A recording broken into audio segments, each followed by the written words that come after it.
Live start. नमस्कार नमस्कार नमस्कार। हाँ, लाइव आ गया। नमस्कार। रोहन थिएटर ग्रुप की तरफ से शख्सियत के इस अंक में एक बार फिर से मैं आपके सामने हाजिर हूँ। और आज इस वक्त जो हमारे साथ शख्सियत हैं वो रंगमंच, टेलीविजन, सिनेमा से जुड़े हुए हैं। एक बहुत ही सशक्त अभिनेता, एक बहुत अच्छे लेखक। तो उन्होंने अपनी अभिनय की प्रतिभा के बल से सबका दिल जीत लिया है। स्वागत करती हूँ राजेंद्र कालरा जी का। नमस्ते जी, नमस्कार नमस्कार काजल जी। नमस्कार नमस्कार। कैसे हैं आप? बस बिल्कुल खैरियत। बहुत बहुत शुक्रिया आपका, आपने हमारे मुझको इस ग्रुप के माध्यम से मुझे रूबरू करवाया लोगों से। बहुत बहुत शुक्रिया। आप हमारे इस ग्रुप में आए, हमारे इस शख्सियत के मंच पर आए। और हमारा जो ये शख्सियत में ये रहता है कि जो हमारे आजकल जैसा माहौल चल रहा है, लाइव परफॉर्मेंसेस नहीं हो रही हैं, तो एक कहीं ना कहीं से थोड़ा सा दिमाग में थोड़ा सा नेगेटिव सा आ जाता है कि हम लाइव परफॉर्मेंसेस नहीं कर पा रहे हैं। तो जो शख्सियत का मतलब, इनका मीनिंग हम लोग ये कर रहे हैं कि जो कला के क्षेत्र से जुड़ी हुई प्रतिभाएं हैं, जिनकी जो जर्नी इंस्पिरेशन रही है, तो उनकी जर्नी से जो देखने वाले हमारे दर्शक हैं, स्पेशली यंग थिएटरिस्ट, वो इंस्पायर होते हैं। तो अभी जो शुरुआत है, मैं आपसे जो आपकी जर्नी रही है कला के क्षेत्र में, स्पेशली थिएटर के फील्ड में, उससे मैं चाहती हूँ कि आप हमसे साझा करें। देखो, ये तो मैं एक जनरल सा इंट्रोडक्शन अपना दे दूं। जी जी। मेरी जो पैदाइश है वो गढ़वाल की है, उत्तराखंड की। जी ठीक जी। है। और करीब करीब मतलब वहां से ज्यादा वास्ता रहा नहीं मेरा। मतलब मैं, क्योंकि पापा वेटनरी कॉलेज मथुरा में थे, वहां कार्यरत थे पापा। तो उन्हीं के साथ मतलब हम लोग, मेरे को तो सिर्फ बचपन का वही याद है जो मैं मथुरा में था। जी जी। जी।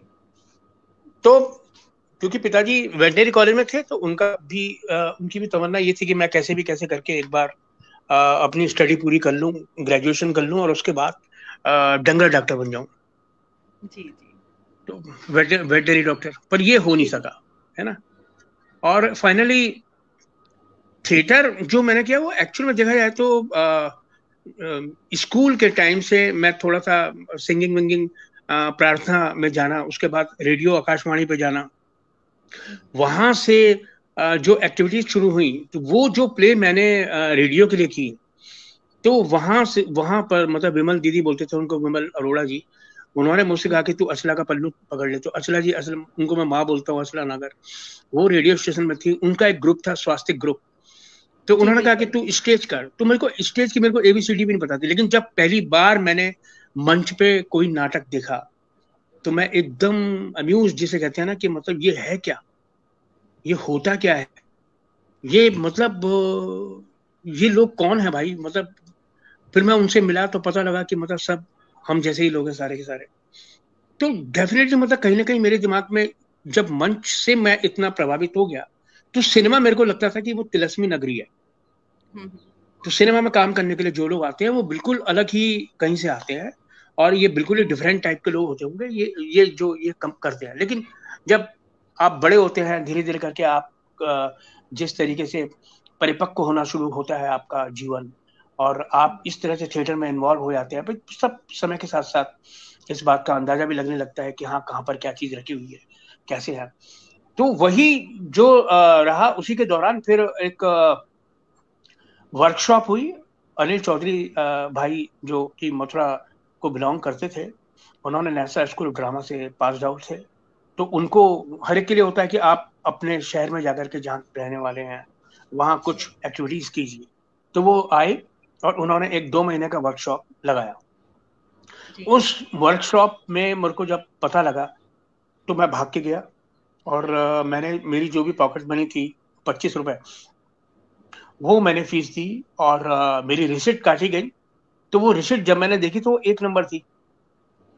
जी। तो मैं सरप्राइज, तो मैं एकदम भौचक्का हो गया। मैंने कहा, मुझे लगा यार ये तो मेरे पैसे बेकार चले गए। तो जो रिसिप्ट मुझे दी थी, वो रमेश भाई साहब, बहुत सीनियर मोस्ट थिएटर के कार्यकर्ता थे, रंगकर्मी थे। तो वो अब दिवंगत हो गए हैं, उनको मेरा प्रणाम। लेकिन उन्होंने मुझे ये रिसिप्ट दी थी। मैंने सीधे बोला, मैंने कहा, अरे भाई, ये तो इसमें तो एक ही नंबर लिखा हुआ था, इसका मतलब अभी तक कोई आया नहीं है। उन्होंने कहा, भाई तूने बॉनी कराई है, और तू बहुत बढ़िया भाई, तू 1 नंबर है, तू रख ले इसे, और तो उस चक्कर में मैं रोज जाया करता था, पता करता था कि आज किसी की एंट्री हुई कि नहीं हुई।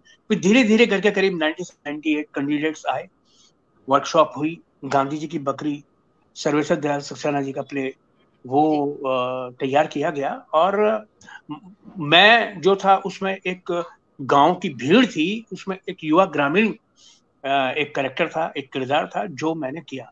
तो मैं एक छोटा बच्चा था उसमें, उस तरह का एक वो मैंने किया। और जब दिनमान में रिव्यू आई, तो दिनमान में रिव्यू जो है, हमारे बहुत सीनियर हैं वीरू भाई, वीरेंद्र सक्सेना, उन्होंने दिनमान में रिव्यू लिखी गांधी जी की बकरी के बारे में। तो उसमें जो 5-6 कैरेक्टर थे, उसमें एक नाम मेरा भी था कि मतलब कि, और युवा ग्रामीण के रूप में विजेंद्र काले ने बड़ा प्रभावित किया। मैं बड़ा खुश हुआ भाई। तो पहली बार इस तरह का जो करने को मिला, देखने को मिला। तो थिएटर जो है वो धीरे धीरे रगों में बसता चला गया, और बाकी की सारी चीजें पीछे छूट गई। और धीरे धीरे धीरे करके हम, तो वहां संदीपन विमलकांत, अचला जी का बेटा संदीपन भी अब दुनिया में नहीं है, वो डायरेक्ट किया करते थे, एक्ट किया करता था, और ज्यादातर मैं मुख्य भूमिकाएं किया करता था।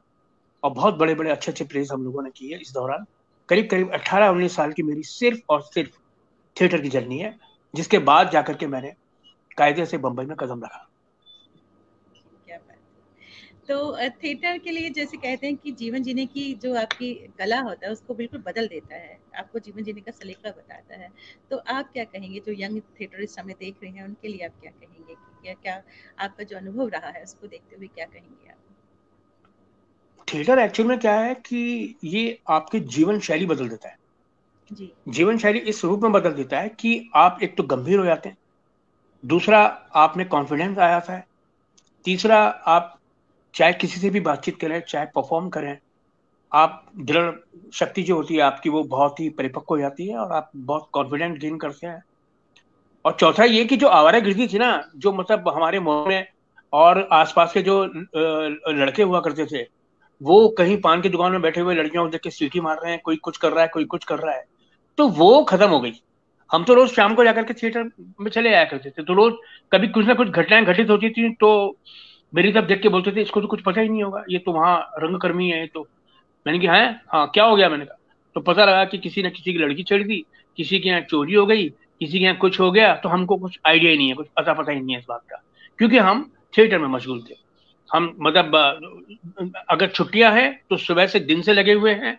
अगर आप ले तो फिर शाम को जो टाइम निर्धारित होता था 3 बजे से 4 बजे से 5 बजे से, और रात को जो है शाम 7, 8, 9 बजे तक ये कार्यक्रम चलता रहता था।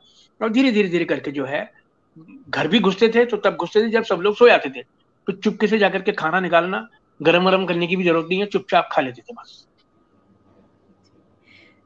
तो थिएटर में की अगर हम बात करें तो आपका जो फेवरेट प्ले है अभी तक का, आप किसको कहेंगे कि ये मेरा जो नाटक है दिल के बहुत करीब है?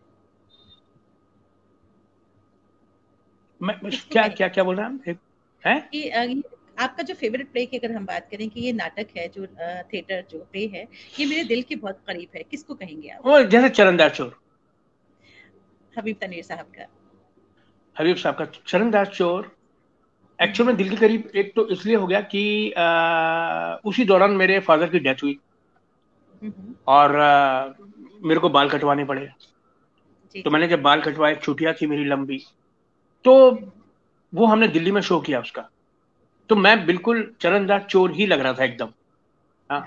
तो मुझे याद है कि उस समय रघुवीर रघुवीर भाई का बगदाद का चोर हो रहा था कमानी में, और हमारा चरणदास चोर श्री राम में प्ले हमारा चल रहा था।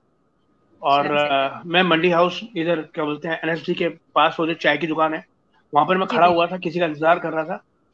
और कुछ लोग दूर खड़े खड़े बात कर रहे थे कि अरे ये यही था भाई, यही था, पता कर लो। हाँ। तो हिम्मत नहीं हो रही थी, फिर वो आए मेरे करीब, उन्होंने मुझसे बातचीत की, मैंने कहा हाँ मैं, वो बड़े खुश हुए। और मेरे को पहली बार सेलिब्रिटी होने का एक एहसास उस समय हुआ कि मतलब क्या कि देखो क्या लोग बात। कितने हुआ। और उस वक्त चरणदास चोर देखने के लिए हबीब साहब आए थे। संदीपन ने जो हमारे डायरेक्टर थे, संदीपन से उनकी जी बातचीत जी। हुई, उन्होंने मतलब इनवाइट किया। हबीब साहब अपने ग्रुप को लेकर आए थे, वो लोग दिल्ली में थे उस वक्त। तब उन लोगों ने हमारा चरणदास देखा और बहुत अप्रिशिएट किया था। क्या बात। हमारे साथ डुगू थिएटर ग्रुप से जुड़े कुछ रंगकर्मी हैं जो आपसे कुछ सवाल पूछना चाहेंगे। तो सबसे पहले मैं, मुझे लगता है शांतनु, आप कुछ पूछना चाहते हैं? शांतनु, वत्सला, आभा, श्रद्धा, जो भी आप में से कोई आए स्क्रीन पर और जो आप पूछना चाहते हैं। जी शांतनु। जी नमस्कार सर। Hello ma'am. नमस्कार शांतनु। जी सर। जी हाँ शांतनु बोल भाई। जी सर, आपके सर प्रोसेस के बारे में थोड़ा जानना चाह रहा था। आप जब एक कैरेक्टर करते हैं तो आप कैरेक्टर को खुद में देखते हैं या खुद को कैरेक्टर में देखते हैं? आप किस तरह से एक कैरेक्टर को रचते हैं? सबसे पहले डायरेक्टर की बात सुनो, वो आपको क्या दिखाना चाहता है। सबसे आसान हो जाता है काम, क्योंकि उस सब्जेक्ट के बारे में, उस कहानी के बारे में, उस सब्जेक्ट के बारे में जितना अच्छा डायरेक्टर जानता है, लेखक जानता है, उतना अच्छा तो आप जान नहीं सकते। तो वो आपको दिशा देता है, वो बताता है कि सर ये इस तरह से है। तो फिर उसको आप जोड़ते हैं अपने जीवन के आसपास। अगर वो कैरेक्टर आपको कहीं दिखता है तो आप कहीं ना कहीं से उठाते हैं और फिर वो आसान हो जाता करना। नहीं तो आप हर फिल्म में, हर जगह करीब करीब करीब करीब एक सा करते जाएंगे। लेकिन अब अगर आप निर्देशक की सुन लेंगे एक बार और एहसास हो जाएगा आपको कि हाँ या आप कह सकते हैं सर ऐसा मैंने किया हुआ है, तब फिर दूसरा रास्ता चुना जाता है कि मतलब कि भाई अब क्या करें। तो अच्छा हो कि मतलब राइटर और डायरेक्टर वो लोग वहां पर होते हैं सेट पे। शूट करने से पहले आपकी मुलाकात होती है, जानकारी आपको देते हैं वो लोग। देन आप किसी भी तरह से जो है अपने किरदार को आसानी से बना पाते हैं। सर एक सवाल और था मेरा। आपने क्योंकि बहुत सारे बड़े बड़े कलाकारों के साथ खुद भी काम किया है, तो आपका फेवरेट एक्टर कौन है और क्यों? मैं ये नहीं बोलूंगा यार कि मतलब फेवरेट एक्टर कौन है। फेवरेट एक्टर मतलब हम वो भी ऐसे ही हैं, हम भी ऐसे ही हैं, है ना जी। और तो मतलब फेवरेटिज्म करना बड़ा, यही तो सबसे बड़ी दुविधा है कि पहले जो है बचपन में पैदा हुए तो माँ बाप में से किसके फेवरेट हैं आप, फिर उसके बाद रिश्तेदारों में से किसके फेवरेट हैं आप, फिर धीरे धीरे। तो फेवरेटिज्म नहीं, मतलब आप किसी से इत्तेफाक रखते हो, किसी से आप प्रभावित होते हो, बात अलग है, लेकिन मैं किसी से प्रभावित नहीं हूं। मैं, मेरा तरीका, मेरा अंदाज मेरा अपना है। तो मतलब ये बिल्कुल फ्रेश चीज आई है मार्केट में जो जो भी मतलब अपना तौर तरीका है। क्योंकि लोग बोलते हैं, जो मेरे साथ काम करते हैं वो लोग बोलते हैं, मेरे को खुद ही पता नहीं चला कि मैं किस तरह से ये अपना ये इसको स्टाइल कह, आपका परसोना कह लो या आपका तौर तरीका कह लो, ये मतलब मेरे को खुद नहीं पता। लेकिन हाँ, मैं मतलब प्रभावित, लेकिन मैं सम्मान जरूर करता हूँ। और जो सम्मान मैं बहुत पुराने टाइम से करता आ रहा हूँ, वो दिलीप साहब थे, वो राजेश खन्ना साहब थे, देव साहब थे। मैं पुराने सभी का बहुत मुरीद हूँ, कन्हैयालाल साहब का बहुत मुरीद हूँ। उनसे मैं प्रभावित हूँ, उनके पूरे परसोना को लेकर के। लेकिन मैं वैसा नहीं करता, पर मैं कहीं ना कहीं मतलब उन्हें मतलब एक आदर्श मानता हूँ कि कन्हैयालाल जी जो करते थे ना, इतना वर्सटाइल करते थे और वो इतना सजीव करते थे कि लगता ही नहीं था कि ये आदमी जो है परफॉर्म कर रहा है, ये आदमी जी रहा है अपने कैरेक्टर को। नेहा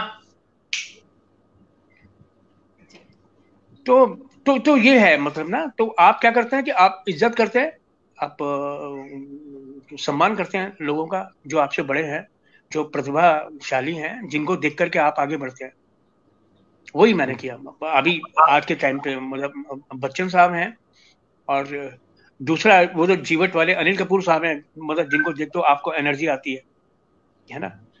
तो इस तरह से बहुत। और अपने मित्र थे इरफान, वो अब दुनिया में रहे नहीं, है ना। तो ये जो आसपास ये जो पीढ़ी है हमारी, ये जो हमारे साथ के जो लोग हैं, तो उसमें एक इरफान है, नसीर भाई हैं, ओमपुरी साहब हैं, बहुत सारे नाम हैं जिन्होंने आपको इस लाइन पे ला करके खड़ा किया। उन्होंने पहले ये लाइन बनाई और फिर आप वहां धीरे धीरे क्यों में आके खड़े हो गए। Thank you sir, thank you so much. अब हमारे साथ एक और रंगकर्मी हैं, जो भी हैं वो आ जाए स्क्रीन पर, जो भी अपना सवाल पूछना चाहते हैं। आ जाइए, जो भी सवाल पूछना चाहते हैं अभी अपना। पंकज। पंकज, हाँ भाई। तेरा माइक म्यूट है। माइक म्यूट है। हाँ, हाँ, अब आ रही है सर आवाज? अब आ रही है। हाँ सर, मैं ये पूछना चाह रहा था कि जैसे किसी भी हर माँ बाप अपने बच्चे को बचपन से पढ़ाई करवाता है 12वीं तक, या उन्हें ये सिखाया जाता है हिंदी, इंग्लिश, मैथ, साइंस, और उसके बाद ये थिएटर, एनएसडी है या श्री राम सेंटर है या प्राइवेट जो इंस्टीट्यूट है एक्टिंग के लिए, तो क्या आपको लगता है कि ये एक्टिंग से रिलेटेड या कल्चर से रिलेटेड जो भी सिंगिंग है, ये बचपन से बच्चों को सिखाई जानी चाहिए स्कूलों में भी? हाँ, तो मैं तो मतलब भुगत भोगी हूँ इस बात में। और जी। जब 8th के बाद सब्जेक्ट चेंज होता है ना, हाँ जी। 8th और 9th 10th में आपसे पूछा जाता है कि आप क्या लोगे, आप साइंस लोगे, आर्ट साइड लोगे, कॉमर्स लोगे। तो मैंने जी कहा पापा से संगीत। जी जी। तो बहुत बुरी तरह से हड़काया, मैं बोल भी नहीं सकता यहाँ पे। और मुझसे बोलते हैं कि लेना तो कॉमर्स लो। और मैंने कहा फिर कॉमर्स में क्यों लें, हम साइंस लेंगे।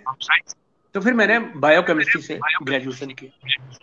ओके। लेकिन उस समय मेरे को एहसास भी नहीं था इस बात का। मैं संगीत बोल तो रहा था, लेकिन लड़कों को संगीत पढ़ाने के लिए पता नहीं कोई टीचर सुना नहीं था मैंने ऐसा ना। मैं देखता था कि मतलब लड़कियों को ही संगीत शिक्षा ज्यादा दी जाती थी। मैं मथुरा में रहता था उस समय। जी जी। जी Pankaj. Thank you ma'am, thank you ma'am, thank you sir. Thank you thank you.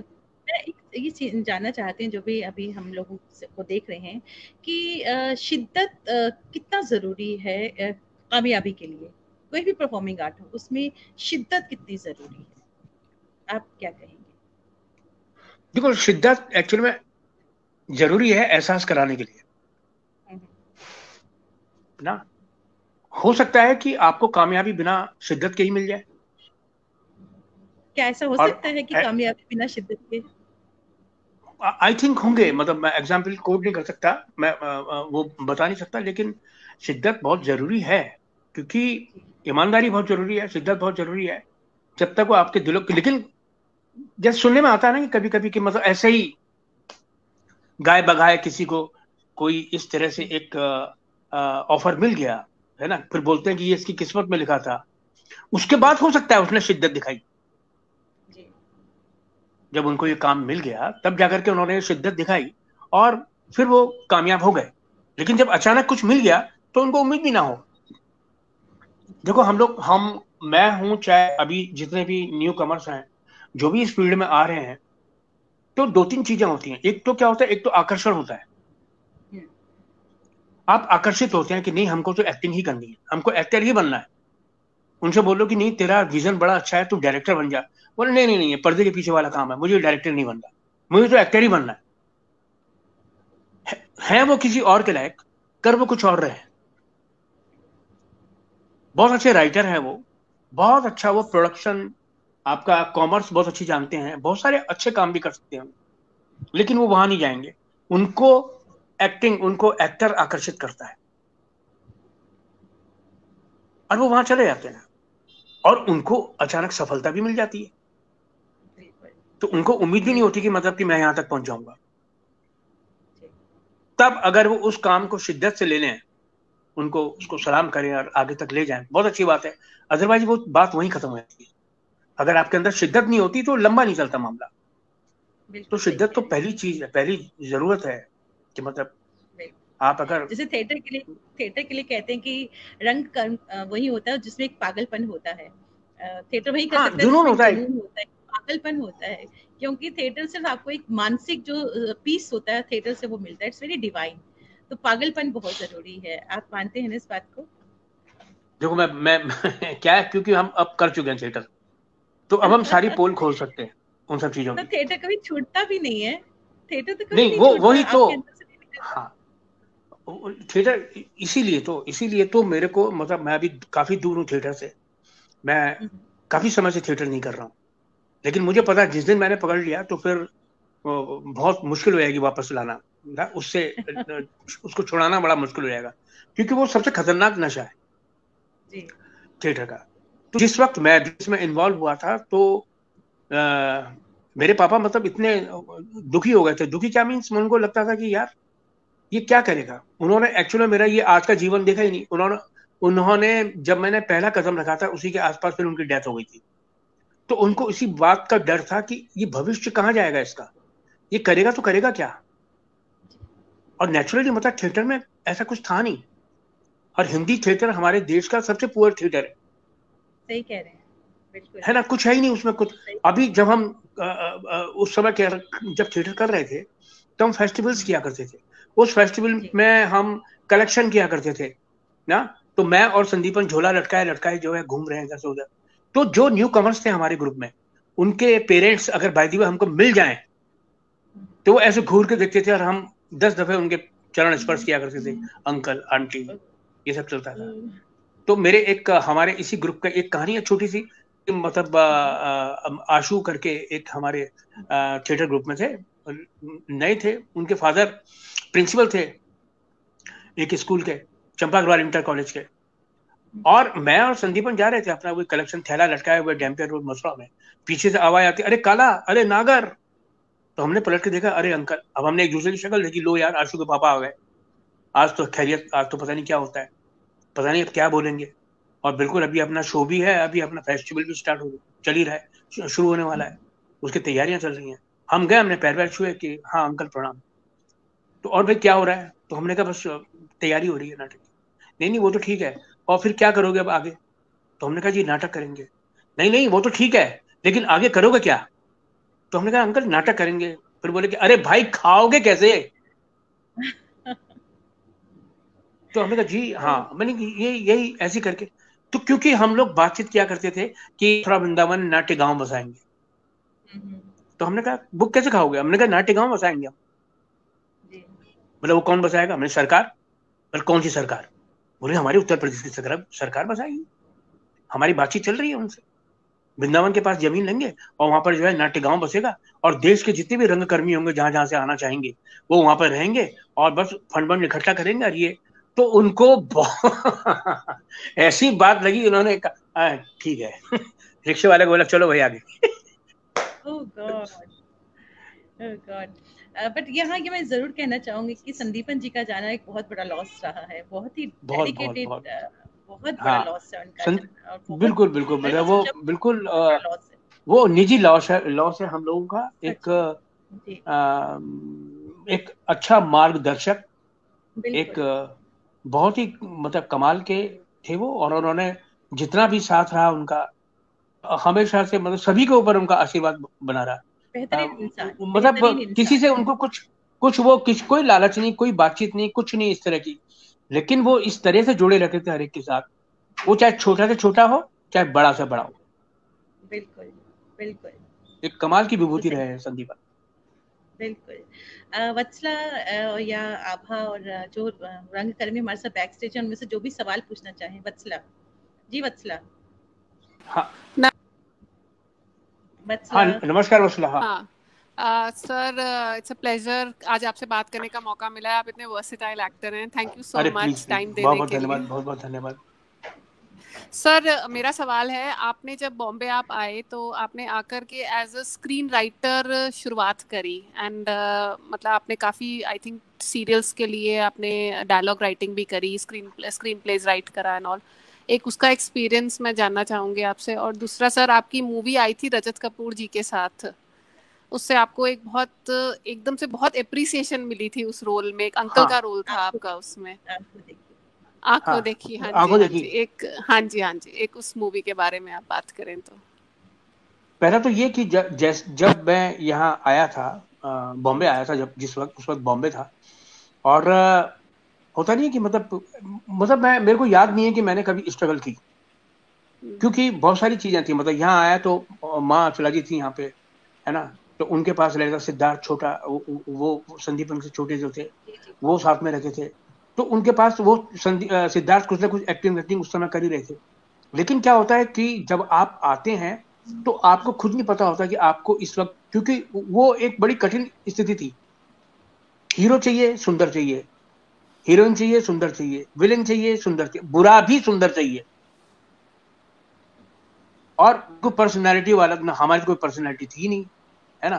तो बिल्कुल एकदम साधारण सिंपल सा लुक का बंदा जो है, हाइट भी मतलब ऐसी नहीं, तो बहुत ही विचित्र स्थिति हुआ करती थी। तो मैंने अपने आप को ये बना लिया कि ऐसा नहीं है कि मुझे सिर्फ एक्टिंग ही करनी है, जहां जगह नहीं होगी, जहां कोई नहीं कर पा रहा होगा, या जहां कोई नहीं मिल रहा होगा, तो मैं कर लूंगा। तो मैं असिस्ट करने लगा। तो चंदर बहल साहब, उनको मैं कभी नहीं भूलता, वो डायरेक्टर थे और उन्होंने मेरे को अपने साथ काफी समय तक रखा।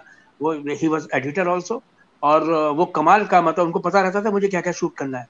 वो उतना ही शूट करते थे क्योंकि एडिटिंग टेबल पे भी उन्हीं को संभालना होता था, और उसके बाद फिर वो एडिटिंग किया करते थे। तो मैं उनके साथ रात दिन मतलब सेट था पूरा। तो मैंने उनसे बहुत कुछ सीखा। उसके साथ साथ तो जो राइटिंग का जो स्किल था मेरे अंदर, वो जब मैं थिएटर कर रहा था तब मैंने अपना एक प्ले कुछ रेडियो के लिए लिखा। एक प्ले जब मैंने लिखा था तो संदीप ने सबसे पहले प्ले मेरा वही डायरेक्ट किया था, फर्स्ट क्लास वेटिंग रूम, और रेडियो के लिए भी लिखा था उस वक्त मैंने। उसके बाद जब मैं बॉम्बे आ गया और माँ के पास, अचरा जी के पास रहा, तो वो लिखती थी, वो तो बहुत बड़ी राइटर थी, तो उनको मैं असिस्ट करने लगा। तो धीरे धीरे करके माँ के साथ मैंने जाना स्क्रीन प्ले क्या होता है, डायलॉग्स कैसे लिखे जाते हैं, कहानी क्या होती है, सिनॉप्सिस क्या होता है, तो ये सारा मैंने उनसे सीखा। और उसके बाद फिर मैंने ये क्या नाम है इसका, एकता के यहाँ मैंने कुछ कहानी घर घर की के कुछ एपिसोड किए मैंने, कहानी तेरी मेरी के एपिसोड किए, और कुछ झुकी पलकें वो भी मैंने लिखा वहाँ पे। फिर तिग्मांशु के साथ मैंने बहुत सारा अच्छा खासा काम किया, बेस्ट सेलर्स लिखे, भौरों ने खिलाया फूल। उसके बाद एक थी एक चाबी पड़ोस में, वो लिखा। और इस तरह से एक होते होते अभी मेरी लास्ट फिल्म आई 3 जनवरी को, सब कुशल मंगल है, जो करण कश्यप है उन्होंने डायरेक्ट की। अक्षय खन्ना साहब उसमें थे, रवि किशन जी की बेटी और पद्मिनी कोल्हापुरी जी का बेटा, वो उसमें हीरो हीरोइन थे। सतीश कौशिक थे, सुप्रिया पाठक थी, और नितिन मनमोहन और प्राची मनमोहन, उन्होंने उसको प्रोड्यूस किया। तो वो एक फिल्म आई। तो राइटिंग का सिलसिला डेफिनेटली मतलब बहुत शुरू से मेरे साथ जुड़ा रहा। लेकिन मैं सल्यूट करता हूँ उन राइटर्स को जो लिखते हैं, क्योंकि ये मतलब हमारे बस की बात नहीं भाई, मतलब हम संभाल नहीं सकते इसको इतना। मैं अपनी जो राइटिंग का जो भी शौक है ना, वो जो भी स्क्रिप्ट मेरे को मिलती है, जो भी सीन जब मैं परफॉर्म करने जाता हूँ तो उसमें डाल देता हूँ। वो देख लेता हूँ कि भाई ये क्या है, अरे यार इस सीन में मजा नहीं आ रहा, अरे सर करो ना सर, आप तो लेखक हो। मैंने कहा हाँ करते हैं, कुछ करते हैं भाई इसमें। तो सीन को ऑन द स्पॉट किस तरह से डेवलप करते हैं, तो उसमें मेरी ये राइटिंग स्किल्स काम आती है। दूसरी बात, आंखों देखी रजत कपूर की, उसमें क्या पूछना था सर? वो आपने एक अंकल का रोल करा था उसमें आपको एकदम से काफी एप्रिसिएशन वगैरह बहुत मिली थी, तो उसका आपका वो कैसे वो आया, मतलब कैसे आपका एक्सपीरियंस कैसे रहा अपना वो कैरेक्टर बिल्डअप करने में एंड ऑल? क्या है कि आंखों देखी जो है रजत कपूर साहब ने जब वो फिल्म बनाई, तो उसमें बहुत सारे कैरेक्टर्स उनके देखे हुए थे, वो उनकी लाइफ से जुड़ी हुई कुछ कहानी है वो। तो ये जो मेरा किरदार है वो उनके ही परिवार में, मतलब मैंने फूफा जी का रोल किया था आई थिंक, तो है ना, हाँ, मतलब रजत जी ने जो किरदार किया था, हाँ, संजय मिश्रा ने जो किरदार, उनकी बहन मेरे को भी आई है, करेक्ट। तो मैं मतलब एक तरह से दामाद हो गया उनके घर का। उनका वो ड्रेसिंग सेंस के ऊपर भी थोड़ा सा एम्फेसिस था। बिल्कुल बिल्कुल, वो बिल्कुल मफलर वगैरह, सर्दियों का मौसम था, और फिर उसी तरीके से रहना। और तो हमने वहाँ उस वक्त जो डेवलप किया वो मतलब वो कमाल का डेवलपमेंट था, क्योंकि रजत कपूर के साथ हम पहले काम कर चुके थे। मिथ्या हमने एक बहुत बड़ी फिल्म की थी, रघु रोमियो हमने की थी। उसके साथ साथ जो था वो बहुत ही प्रैक्टिकल वैसे वाले डायरेक्टर हैं कि एक कमरे में, इतने छोटे छोटे कमरे में हमने 10-10 एक्टरों ने एक साथ शूट किया। तो वो बहुत ही कमाल की बात थी वो अपने आप में। तो वो देखते थे ऐसे, यार बोलते करो भाई क्या करना है, तो वो सीन सामने ले रखा है, सबरे एक्टर्स ने सीन तैयार कर लिया, और इन बिटवीन क्या क्या, तो जैसे जो भी मेरी राइटिंग स्किल है उस वक्त काम आती थी कि मैंने कुछ जोड़ दिया उसमें, या मेरा जो किरदार है, क्योंकि मुझे पता है कि मैं इस घर का दामाद हूँ, तो मेरे को थोड़े से अपने आप को मतलब इतना भी नहीं अगड़ना, लेकिन एक जो बीच की पर्दी होती है कि सम्मान बना रहे, है ना। तो वो बड़ा एंटरटेनिंग होता था, हम लोग सबने बहुत काम किया हुआ साथ में, संजय मिश्रा, मैं, है ना, और रजत, तो हमने काफी कुछ किया हुआ है, फसगरे ओबामन की हम लोगों ने। तो ये जो चीजें होती हैं सामंजस्य की एक दूसरे एक्टर के साथ में, उसमें एक सीन था जिसमें मैं सिगरेट हाथ में ले लेता हूँ। तो मैं सिगरेट हाथ में लिया और सीन चल रहा है चल रहा है चल रहा है, मैं आवाज, बेटा माया माचिस देना बेटा। तो वहां से आवाज, जी फूफा जी अभी देती हूँ। तो जो लड़की थी बड़ी थी उनकी, मिश्रा जी की, संजय की। तो ये होता रहा, सीन चलता रहा चलता रहा चलता रहा। अरे मैंने की कोई माचिस देगा, और माचिस नहीं आई, लेकिन डायलॉग चल रहा है, सीन चल रहा है, वो डेवलपमेंट होता रहा होता रहा होता रहा होता रहा। तो बीच में मतलब रजत ने कहा भी मुझसे कि अरे काला साहब सिगरेट पीना तो मना है, मतलब सीन में अपन पी नहीं सकते। मैंने कहा मैं पी का रहा हूँ, मेरे हाथ में है और मैं माचिस मांग रहा हूँ। और फिर जैसे सीन खत्म होता है तो अनिल चौधरी जो एक्टर है वो माचिस फेंक के देते हैं मेरे हाथ में, और सीन खत्म हो जाता है। मैं देखता हूँ, मुंह पे मैंने सिगरेट लगाई और सीन खत्म। तो ये सारी छोटी छोटी, ये मतलब मैं भूल नहीं सकता कभी भी, और ये मैं भूल नहीं सकता कि हाँ, डायरेक्टर उन चीजों को समझते हैं और तभी आपको उस चीज की परमिशन भी देते हैं। Thank you so much sir. Thank you thank you thank you. Abha सवाल पूछना चाह रही थी। हाँ, हमारी रंगकर्मी आभा। आभा, आभा स्क्रीन पे आ जाए और सवाल पूछ लें अपना। आभा है, श्रद्धा है, हाँ, आए और अपना सवाल ले लें। मीनवाइल मैं आपसे ये पूछना चाहूंगी कि एक अभिनेता के लिए, कलाकार के लिए थिएटर करना कितना जरूरी है, जो बॉम्बे की तरफ अपना रुख करना चाहते हैं? नहीं, मैं अभी मतलब आज भी मैं अपने बहुत पुराने सदस्य हैं, प्रेसिडेंट हैं हमारे स्वास्थ्य ग्रुप के, भाटिया साहब, मोहन स्वरूप भाटिया जी, उनका मुझे सुबह सुबह फोन आया कि हमारे एक मित्र है इंद्रपाल शाह, कि वो वेंटिलेटर पे हैं आजकल, उनकी तबीयत ठीक नहीं है, तो वो उनकी मदद करना चाह रहे थे। तो मैंने कहा, तो उन्होंने पूछा मुझसे कि कोई नंबर है आपके पास उनका? हाँ मेरे पास नंबर तो है, लेकिन उसमें कोई फोन कोई उठा नहीं रहा। और फिर मैंने फोन करके ट्राई भी किया, लेकिन किसी ने फोन उठाया नहीं। उसके बाद फिर मैंने उनको बताया, तो बातचीत कर रहे थे कि वो दिन याद कर रहे थे हम लोग, कि मतलब कि हम लोगों ने एक छोटे से प्रांगण को, स्वास्थ्य ग्रुप का एक मतलब रंग कर्म का हमारा जो क्षेत्र था, क्योंकि वहां पर ऑडिटोरियम नहीं था, एक छोटा सा हॉल भी नहीं था जहां हम परफॉर्म कर सके, लेकिन हमने कितने कितने सालों, कितने सक्सेसफुल नाटक हमने उस छोटे से स्कूल में निकाल दिए। तो मैंने उनको बोला, मैंने कि भैया जी मैं तो आज भी यही चाहता हूँ कि आज भी मैं उस युग में चला जाऊं और वही थिएटर करूं, और आपका ये बड़ा वाला स्कूल ना हो, वही छोटा वाला स्कूल हो स्वास्थ्य। तो मैं भूलता नहीं हूँ, बारिश होती थी, पूरा प्रांगण में पानी पानी हो जाता था, सारे एक्टर झाड़ू लेकर के उसको साफ करने में लगे रहते थे दर्शकों के आने से पहले। उसको बिल्कुल दर्शकों को पलक पर बिछाना, जिसे कहते हैं ना कि पलक पर बिछा के बैठाना, ये हम लोगों ने किया। साफ करते थे, डालडे के रस के जो डब्बे होते थे उनमें लाइट्स लगा लगा के हम लोगों ने हैलोजन्स वगैरह का इस्तेमाल किया, है ना, वो लाइट्स होती थी। और बहुत क्लोज इंटीमेट थिएटर होता था वो एक तरह से, क्योंकि 200-250 लोग इकट्ठे हो पाते थे, बहुत क्लोज। वो भी ज्यादा हो गया, 150-200 होते कम से कम, है ना, बहुत क्लोज होते। 5-6 शो करते थे हम लगातार एक दिन, मतलब एक दिन में एक शो, और करीब 5-6 दिन तक लगातार हम शोज किया करते थे। तो मैं वही बता रहा था कि मतलब उस वक्त हम लोगों ने कभी ख्याल नहीं आया कि तुरंत बॉम्बे भागा जाए, है ना। सबसे पहले यही ख्याल आता था कि एक बार ये मतलब बॉम्बे तो खैर उस समय तो हमारी तो मेरे को तो कतई याद नहीं है कि मैंने कभी ख्याल में भी मेरे आया हो। मैंने तो खुद ही बोला कि मतलब मुझे तिलस्मी लगते थे सारे के सारे, कि ये लोग तिलस्मी दुनिया से आए होंगे जो मतलब यहाँ सिनेमा में काम करते हैं।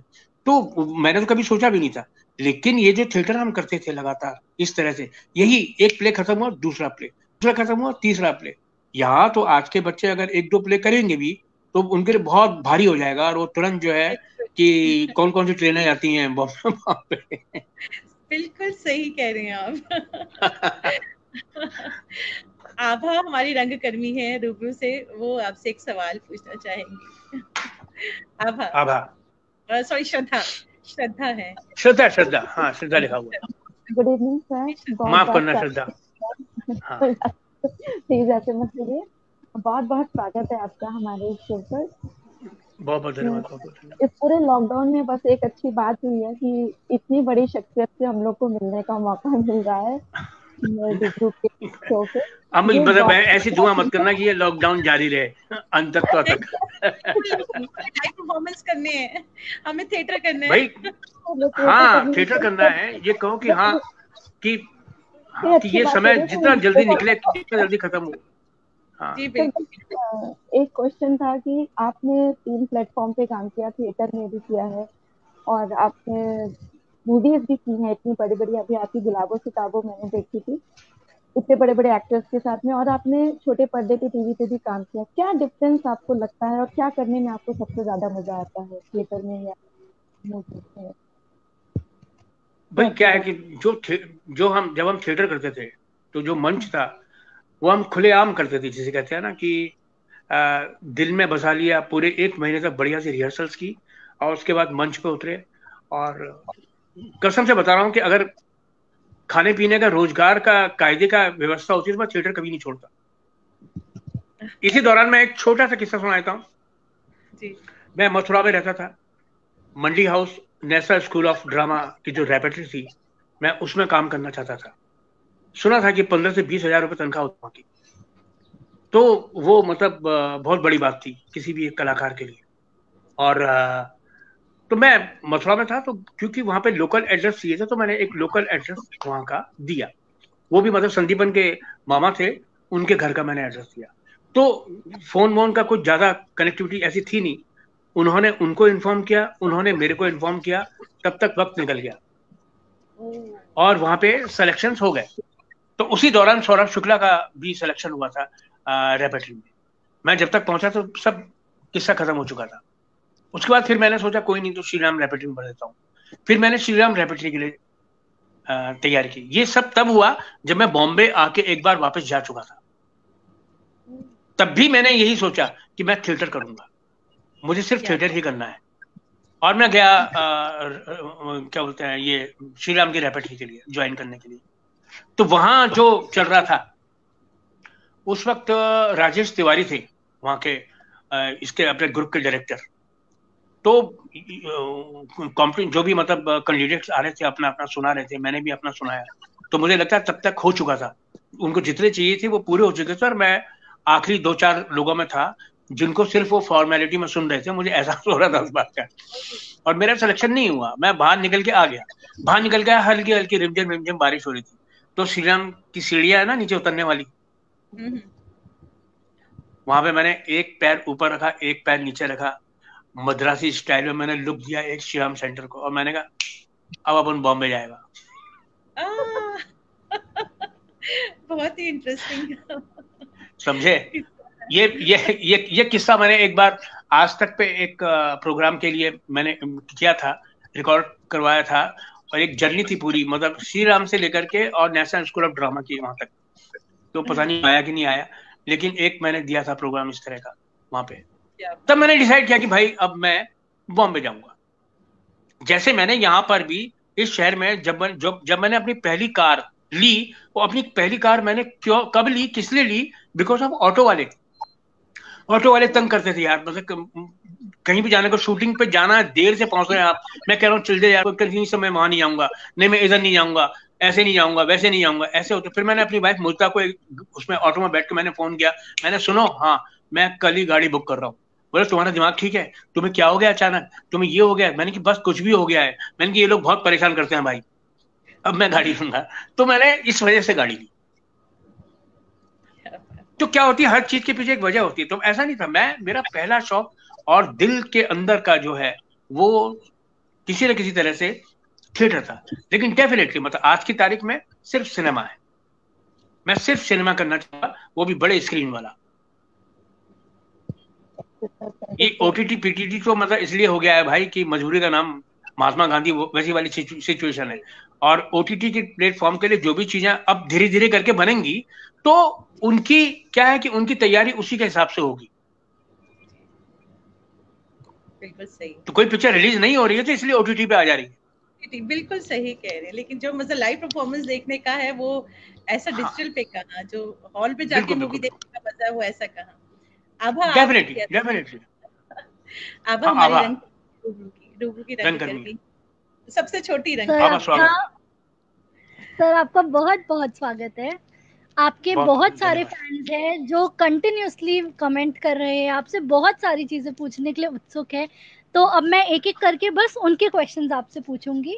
बिल्कुल बिल्कुल बिल्कुल, बहुत सुंदर। तो जैसे अभी आपने बताया कि आपने देखा श्री राम की तरफ और आपने कहा बस मैं जा रहा हूँ मुंबई, उसी तरीके से प्रणव शेखर जी लिखते हैं कि सर मेरा एक क्वेश्चन है, मैं भोपाल में 10 साल पहले था और मेरे को आर्टिस्ट बनना था। मेरे मम्मा पापा ने बहुत बोला कि नहीं तू अभी नहीं जाएगा। तो आप मुझे ये बताइए कि वो क्या सही टाइम होता है जब एक कलाकार डिसाइड करे कि अब टाइम आ गया है मुंबई जाने का, अब वो तैयार है, अब वो पक चुका है। ये मुझे लगता है पिटवाएगा अपने घर वालों से। ये भी थिएटर करने वाले, प्रणव जी भी थिएटर करते हैं।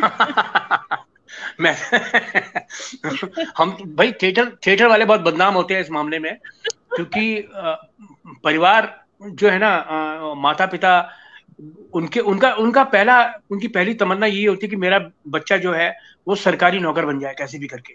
पहले ये होता था, फिर मतलब अब ठीक है सरकारी नौकर ना भी बने, कम से कम इसको प्राइवेट जॉब इसकी अच्छी खासी लग जाए तो उसमें चला जाए। अभी क्या है ना कि एक्चुअल में क्या है कि थिएटर आपको कब जाना है, कब किस तरह से पहुंचना है, तो इसका कोई मतलब कोई रास्ता ऐसा है नहीं एक्चुअल में देखा जाए। तो वो तो यही है कि मतलब कि चूके मत चौहान, जब आपका मौका मिला आप निकल लिए और आप सही सही जगह पे अपने तरीके से पहुंच गए।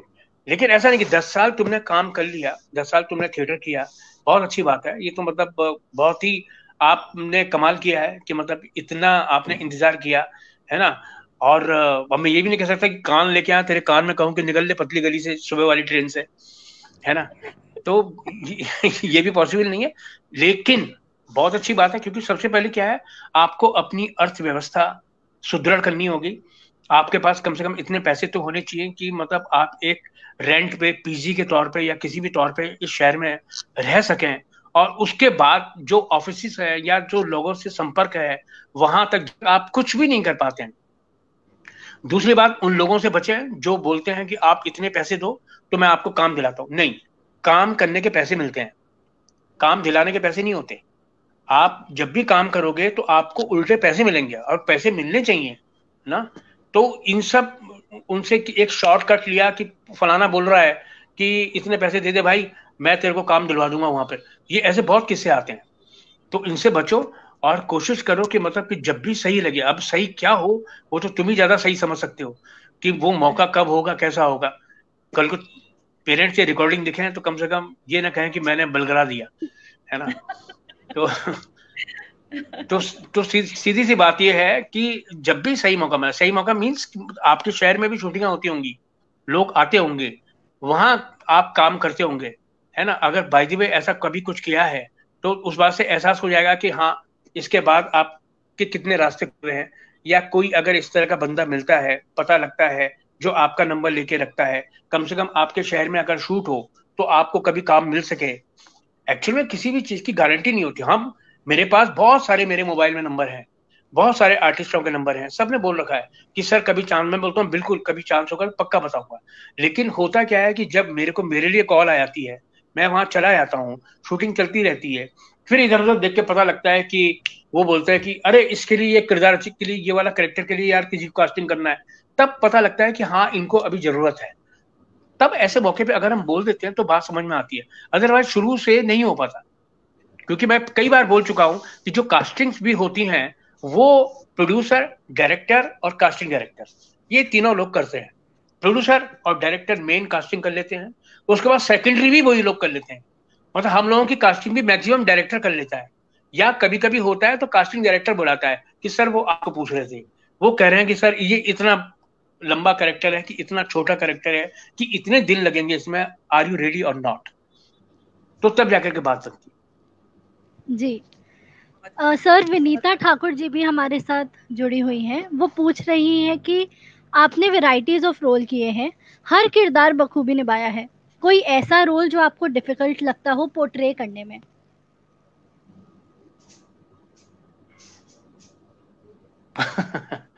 कोई ऐसा रोल जो मुझे डिफिकल्ट लगता हो पोर्ट्रे करने में, मतलब अभी तो आया नहीं इस तरह का, लेकिन डेफिनेटली मतलब कुछ ऐसा हो नहीं सकता कि मतलब डिफिकल्टी तो होती है। डिफिकल्टी क्या होती है? डिफिकल्टी हर किरदार को करने में होती है।